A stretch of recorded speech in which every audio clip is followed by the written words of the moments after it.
तो दोस्तों आ जाइए हमारे पास टाटा सफारी स्ट्रॉम। तो इसके अंदर ये एक लाइट आ रही है, चेक लाइट, और गाड़ी के अंदर पिकअप बिल्कुल नहीं है और इंजन में से कट कट साउंड आ रहा है। बस बस बस।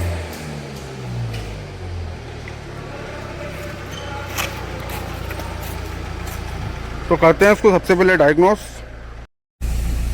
तो चेक लाइट हमारी स्टील है और गाड़ी स्टार्ट है, तो इसको सबसे पहले हम डायग्नोस करेंगे।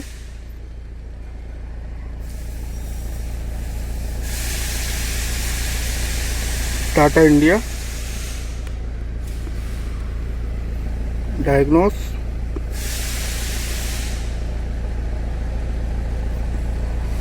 स्ट्रोम domestic 4x2 system selection engine, red table code,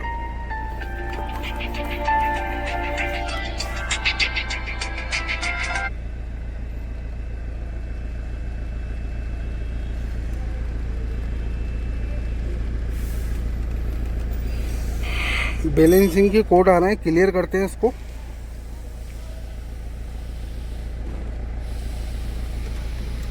engine of, ignition on,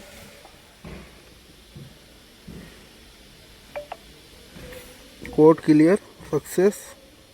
AC clutch relay का आ रहा है, इससे कोई दिक्कत नहीं है। लाइट भी हमारी जा चुकी है। अब करते हैं गाड़ी को स्टार्ट। स्टार्ट होती ही गाड़ी में लाइट आ गई और कोड, रिपीट कोड आ गए।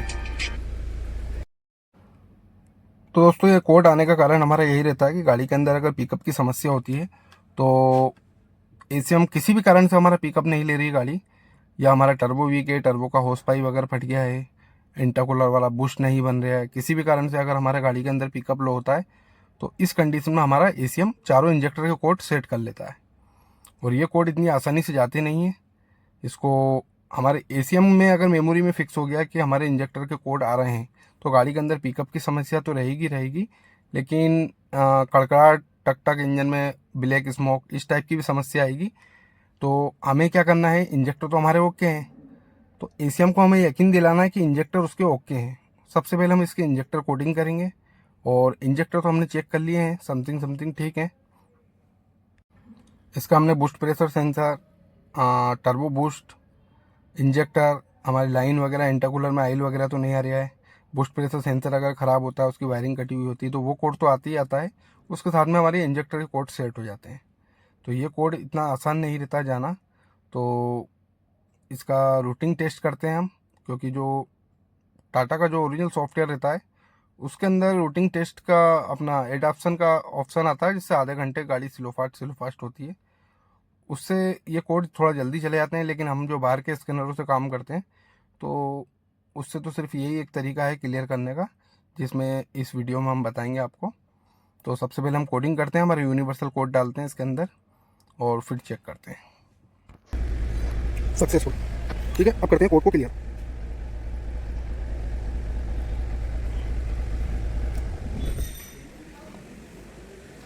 नोटेबल कोड,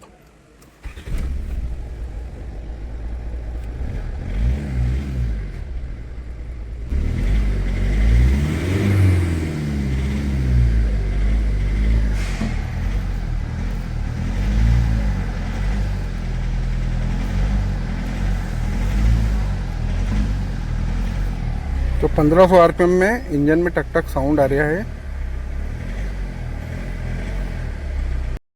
तो लाइट अभी कंटिन्यू बनी हुई है। हमने एक एक करके इंजेक्टर के सॉकेट निकाले और 1500 आरपीएम पे हमने जिस हिसाब से रेस दी, लेकिन जो हमारे इंजन में टक टक साउंड आ रहा है वो बंद नहीं हुआ। तो ये कोड जाने का कारण सिर्फ एक ये हो सकता है, स्पेशल फंक्शन में जाएंगे और रूटेनेस टेस्ट करेंगे, लेकिन उस कंडीशन में हमारे इंजेक्टर ओके होना चाहिए, ब्रेक लीकेज वगैरह नहीं होना चाहिए, तो ये सक्सेसफुल होएगा, नहीं तो बीच में फेल हो जाएगा और उसके कारण से हमारी ये चेक लाइट नहीं जाएगी। तो सबसे पहले हम इसके इंजेक्टर चेक कर लेते हैं।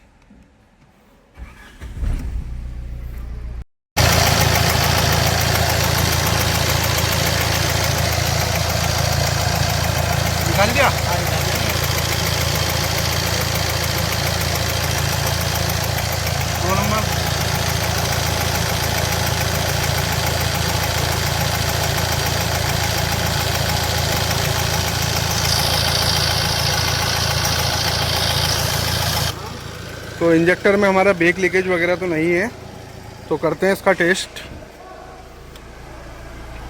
लाइट अभी कंटिन्यू आ रही है। Leak test start. अब गाड़ी के थोड़े आरपीएम फास्ट होंगे।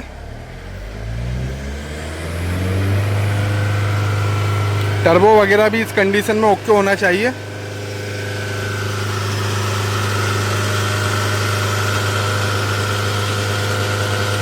नहीं नहीं,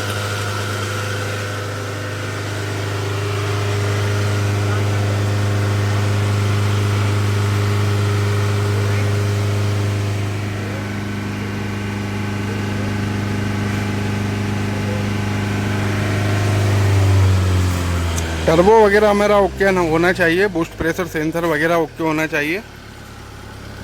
नहीं तो अगर टर्बो हमारा ऑयल उठा रहा है तो उस कंडीशन में गाड़ी भयंकर फास्ट होगी और कुछ ना कुछ इंजन के अंदर डैमेज ज़रूर होगा। तो ये बहुत रिस्की काम रहता है, इसलिए पूरा चेक करने के बाद में ये प्रोसेस करना रहता है। रवि देख, कोई नोजल लीकेज हो रहा है क्या इंजेक्टर? कौन से नंबर का?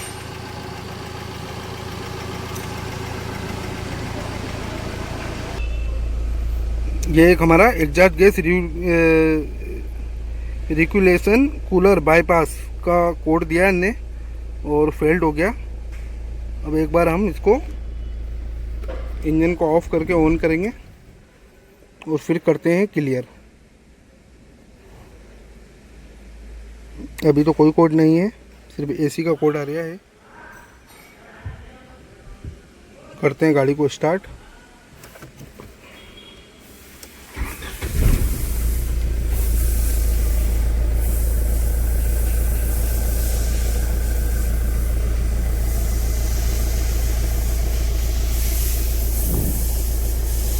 वापस से कोड आ गए। तो जो हमारा कोड आया है वो इसके कारण से आया है कि हमारा जो EGR वाल है ये डायरेक्ट हो गया होगा, तो गाड़ी स्टार्ट होना बंद हो जाती है। तो ये यहाँ पे बंद कर रखा है। ये पैकिंग का टुकड़ा लगा हुआ है यहाँ पे, तो ये पैकिंग का टुकड़ा हम निकालेंगे और निकालने के बाद में इसको रूटिंग टेस्ट करेंगे। हमारा जब कोड चला जाएगा तो वापस से भले हम पैकिंग लगा देंगे उसमें, तो फिर ये दिक्कत ख़त्म हो जाएगी। क्योंकि गाड़ी हमारे पास बाहर से आई है, कहीं पे काम करवाया होगा MP04 भोपाल से, तो हो सकता है वहाँ पे इन्होंने काम करवाया हो। तो हम पैकिंग निकाल के और फिर इसको वापस रूटिंग टेस्ट करते हैं। बंद करो, अभी बंद करो, हटा इसको, डिलीट करो।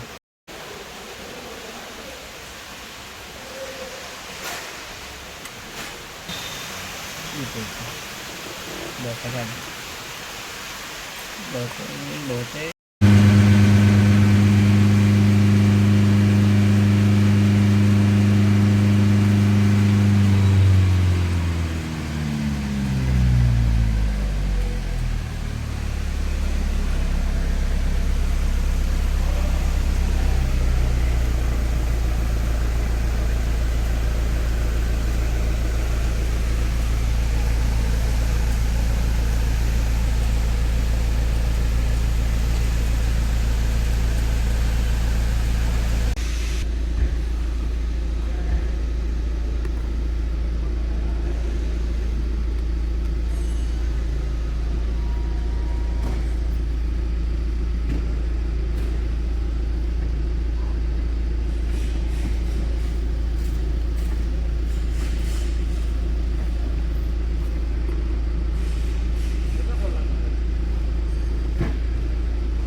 क्या करें अभी सिम नहीं है, फिर किसी का करें? सिम की प्रॉब्लम हुई ना, मतलब देखा जाए हाँ आपने क्या किया फिर? सिम कहाँ से कबाड़े है क्या कोई बंदा बेचने वाला?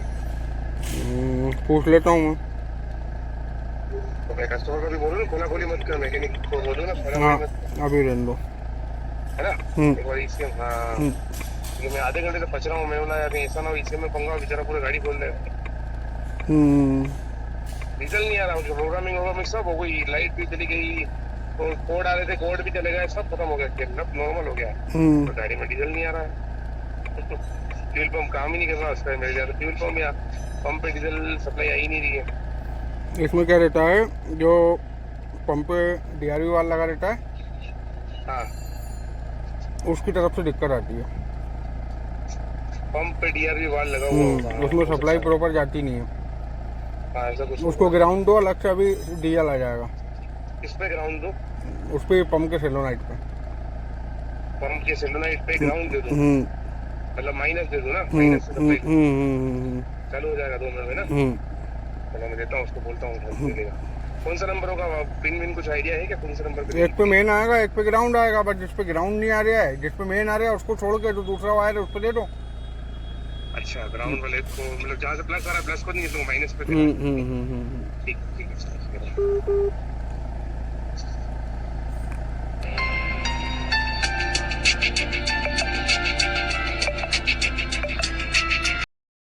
तो दोस्तों डबल डबल तिबल तिबल हमने इंजेक्टर कोटिंग कर लिए, और स्पेशल फंक्शन में जाके जो रूटिंग टेस्ट रहता है वो कर लिया। तो इससे तो हमारे सारे कोड नहीं गए। अब गाड़ी का एक ही तरीका है कि ये गाड़ी हम इसको खींचेंगे, 70 की स्पीड पे ले जाएंगे, और फिर एक्सीलेटर छोड़ेंगे, फिर 40 तक लाएंगे, फिर 70 की स्पीड पे ले जाएंगे। इस टाइप से हमें गाड़ी 20 से 25 किलोमीटर चलाना है। और जैसे जैसे हम इसको चलाते जाएंगे धीरे धीरे, ऐसे ऐसे इसको कोड क्लियर होते जाएंगे। तो ये कोड करने का, ये क्लियर करने का यही तरीका है। और जो टाटा का ओरिजिनल सॉफ्टवेयर आता है उससे एडाप्शन करते हैं तो आधे घंटे तक गाड़ी स्लो फास्ट होती है ऑटोमेटिक। उसमें रिस्क रहती है कि किसी भी कंडीशन में हमारा अगर टर्बो वगैरह वीक है तो उससे दिक्कत आने का कारण बनता है कि कभी इंजन इंजन भी ब्रेक हो जाता है उससे। तो उससे कभी कभी ऐसा होता है कि एक बार में कोड चले जाते हैं, लेकिन कंपनी में भी कोई परमानेंट सोल्यूशन नहीं है कि एक बार में ही कोड क्लियर करके वो गाड़ी फ्री करें। चलाने के बाद ही कोड जाएंगे। ये कोड ऐसे हैं क्योंकि इसकी एसीएम की जो मेमोरी रहती है उसको क्लियर हमें इंजेक्टर अब गाड़ी के अंदर ओके लगे हुए हैं, वो धीरे धीरे ही मेमोरी में फिट होंगे और उसके बाद ही हमारे कोड क्लियर होंगे। तो गाड़ी को हम खींच रहे हैं, करीब 20 से 25 किलोमीटर की ट्रायल लेते हैं इसकी, और फिर देखते हैं।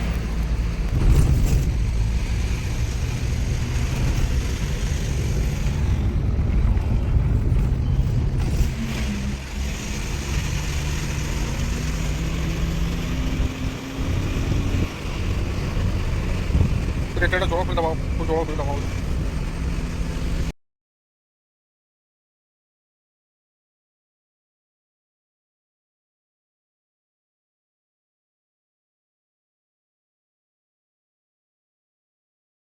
ये 15 से 20 किलोमीटर के हम ट्रायल ले चुके हैं और हमारा सिर्फ एक कोड बचा है, एक नंबर इंजेक्टर का। बाकी हमारे 3 कोड चले गए। तो अब वापस से हम 8-10 किलोमीटर की ट्रायल लेंगे, वापस से खींचेंगे गाड़ी को, तो ये कोड भी 100% हमारा क्लियर हो जाएगा। ये गाड़ी स्टार्ट है हमारी, और एक कोड अभी एक नंबर इंजेक्टर का आ रहा है। गाड़ी हमारी पूरी साउंडलेस हो गई है, पिकअप भी बहुत अच्छा हो गया है पहले से। बाकी 8-10 किलोमीटर